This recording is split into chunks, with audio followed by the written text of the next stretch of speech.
Амансыздар ма, құрметті оқырмандар? Каналыма қош келдіңіздер. Қазақ тіл каналының дамуына үлес қосып жатқан әрбір жанға алғысым шексіз. Каналыма тіркеліп, лайк басуды ұмытпаңыздар. Рахмет.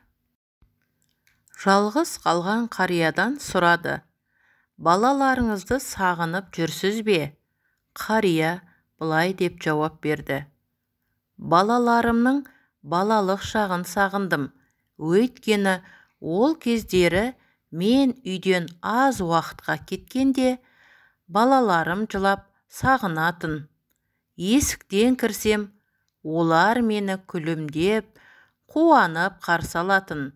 Үйде болмасам, олар мені іздейтін. Менсіз тамақтарын да жегісі келмейтін еді. Енді бәрі керісінше. Есею деген ессіз болума деп ойлап қоямын. Ата-аналарымыз бұндай күйге түспесін. Дүниеде барлық нәрсе қайта оралатынын ұмытпайық.